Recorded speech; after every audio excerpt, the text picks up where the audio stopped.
When we test your toenail for fungus, we actually do so in 3 different ways. The first 2 tests are called stains, meaning that a dye is added that will specifically stain any fungus tissue in there, making it easier to see. So when looked underneath a microscope, it kind of pops out at you. A third test that we do is called a PCR test, where we actually analyze the DNA inside, trying to compare it to different types of fungus. This will actually tell us exactly what type of fungus that the patient has if it comes back positive.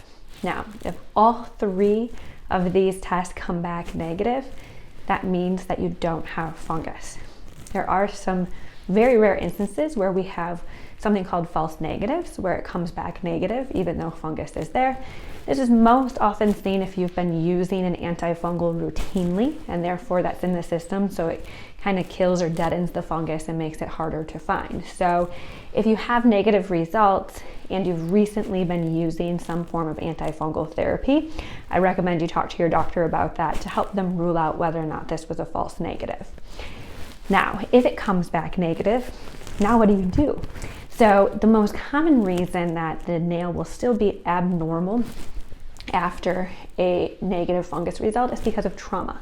Now, this may be a major event where you've lost your toenail, you've maybe really stubbed it badly, it got blood underneath it, and you kind of remember, oh yes, I remember doing this, and ever since then, the toenail has never grown back normal.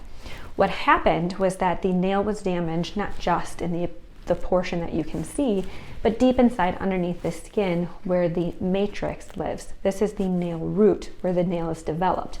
If this gets damaged, it causes the nail to grow deformed, thickened, cracks, just ugly appearing, discolored. All of those things can happen in these situations.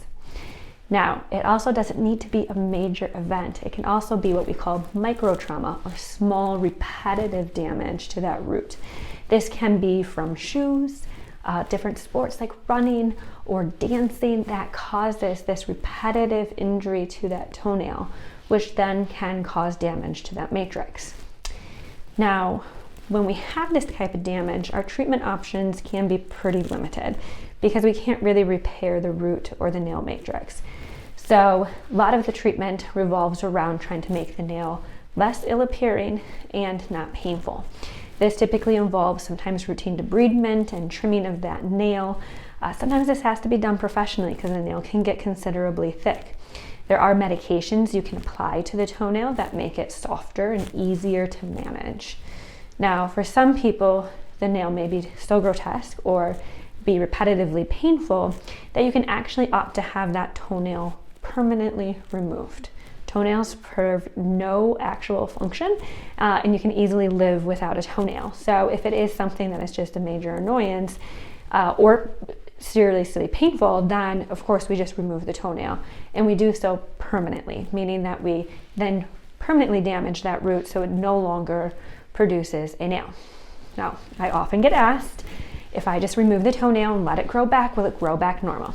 The answer is no, it will never grow back normal because the problem is in the root, not in the nail itself. So when you get negative toenail results, it's a little bit of a relief, but then it's also extremely frustrating because your treatment options are a little bit limited. Now, if cosmesis is your primary goal here, there are options of doing temporary nail restoration, where a nail technician will actually apply a medical grade resin to the area that smooths out and normalizes the appearance of the nail. It's a temporary treatment, but it does work great at giving you a beautiful toenail. For those events that you want to wear sandals or be barefoot going on vacation, this is actually extremely popular both with men and women, especially for these special events. So thank you so much again for choosing Third Coast Foot and Ankle and letting us help evaluate your toenail and help you get the results that you want. So if you have any additional questions, make sure they're ready. The doctor will be right in.